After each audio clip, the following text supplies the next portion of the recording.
Bienvenidos y bienvenidas a la segunda clase del taller de Tesina. En esta clase vamos a ver los diseños de investigación en las ciencias sociales y en las tesinas en particular, es decir, cómo van a diseñar ustedes sus propias tesinas. Primero vamos a recordar brevemente qué es la investigación social, que es un proceso que usa la metodología científica para obtener nuevos conocimientos en el campo de la realidad social, en este caso del campo de la realidad social que los atraviesa a ustedes como profesionales.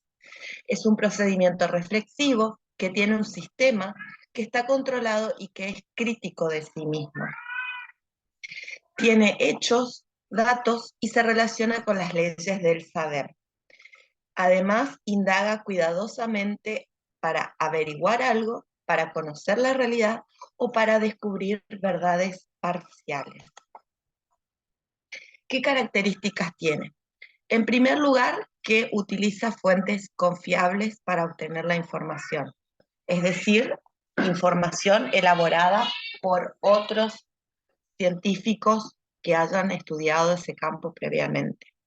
Se enfoca en descubrir principios generales, es decir, conocimientos generales, leyes generales aplicadas al saber. Es una exploración experta, es decir, ustedes son expertos en su materia, tiene un sistema, como ya dijimos. Es objetiva y utiliza la lógica, no la suposición, y se registra en un informe que en este caso va a ser en una tesina.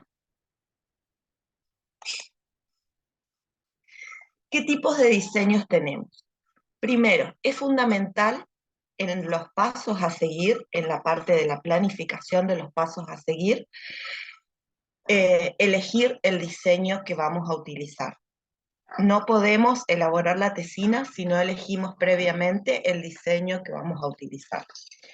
Por lo tanto, va a condicionar los documentos y el tipo de estudio que vamos a hacer.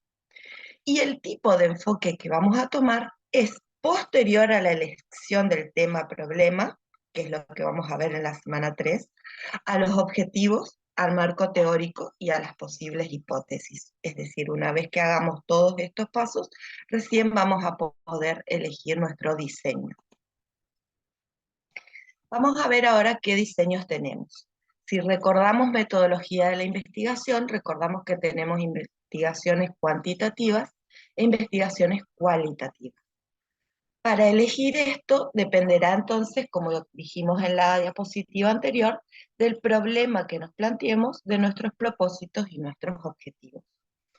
Tendremos entonces el tipo de experimentales, todas estas son medibles, son cuantificables, por eso se utiliza si van a elegir un diseño cuantitativo.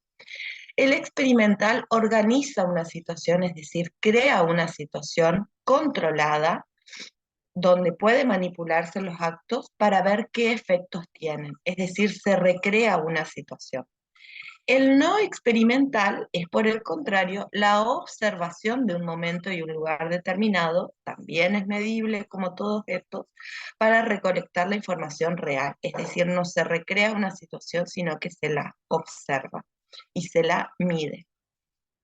Y los longitudinales o evolutivos son similares a los no experimentales, pero se miden en distintos momentos y tiempos a lo largo de un tiempo más extenso para poder realizar cambios o estudios determinados, y estos son más costosos, más extensos y sobre todo llevan más tiempo para el investigador.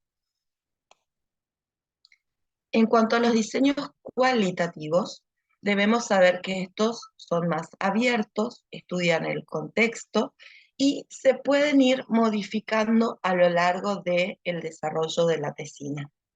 Los tipos que tenemos, el de la teoría fundamentada, que produce una explicación sobre un fenómeno que todavía no se haya observado todavía. Se analiza los datos y se los compara con la literatura. Recordemos que no estamos hablando de literatura como arte, sino de literatura como la bibliografía que existe sobre el tema. El etnográfico es el que estudia e intenta comprender a grupos sociales, a un grupo determinado o a una comunidad para interpretarla profundamente e interpretar sus significados culturales. Por lo tanto, el investigador tiene que trabajar con el grupo. El narrativo, como su mismo nombre lo dice, es similar al anterior, pero lo que refleja son los pensamientos, los sentimientos, emociones e interacciones que narran, que relatan los participantes. Y existen muchos métodos de recolección para el narrativo.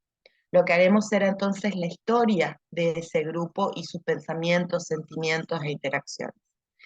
El fenomenológico es aquel que comprende el significado, la estructura y la esencia de una experiencia vivida, ya sea por una persona o por una comunidad, ante un fenómeno de interés. ¿Cómo vive ese grupo o esa persona un determinado fenómeno? Y luego lo describe. La investigación-acción busca comprender una situación para solucionar una problemática o para motivar un cambio. Y se enfoca entonces en las necesidades y proyecta planes de acción. Quizás este tipo de enfoque sea el que más pueda interesarles a ustedes o a varios de ustedes.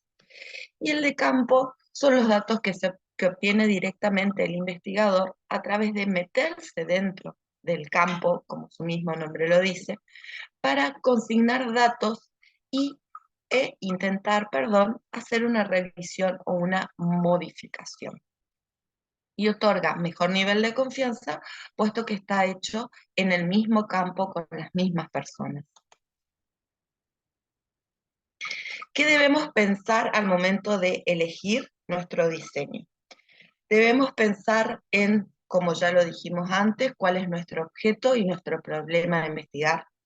Debemos ver el material vigente, si tenemos material real y fuentes confiables para investigar sobre nuestro tema, si podremos recolectar los datos que necesitamos, por ejemplo, si estamos autorizados a hacer esas preguntas o recabar esos datos que requiere nuestra investigación, y si podremos comparar el material con los datos que obtengamos.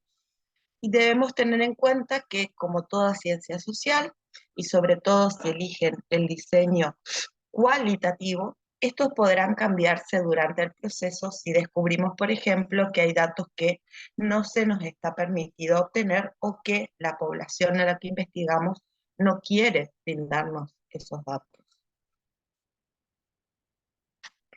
¿Qué diferencias tenemos? Las cuantitativas necesitan más precisión,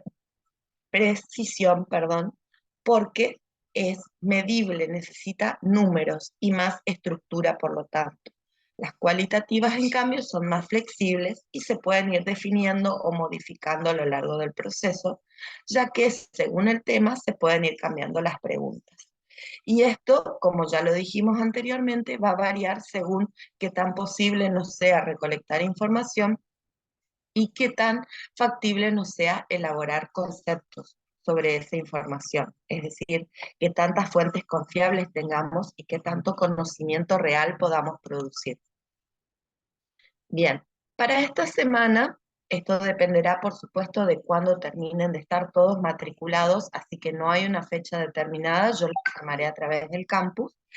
Será un verdadero falso teórico sobre los contenidos de la clase 1 y 2, es decir, de la semana anterior y de esta. Van a tener una semana para realizarlo y es la única actividad teórica que vamos a realizar porque luego yo quiero que comencemos a formular nuestras tesinas para que yo los pueda acompañar en ese proceso y lleguen al final del cursado con la estructura de su tesina ya organizada y correcta, aprobada. Y como les decía, las fechas las voy a actualizar en la página dependiendo de su matriculación. Como siempre, quedo a disposición de ustedes para cualquier consulta. No duden en escribirme si necesitan más material. Tienen material teórico, además de esta clase y del PowerPoint. Y nos estamos viendo la semana que viene. Deseo felices Pascuas para quienes crean en esta fe y estamos en contacto.